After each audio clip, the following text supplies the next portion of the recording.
Minsan gusto kong magsumbong sa'yo kapag pagod na ako.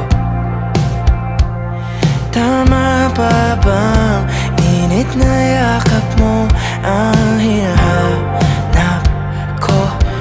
Minsan gusto kong tumawag sa'yo para lang marinig ko ang boses mo. Mali na ba kapag nakangiti ako?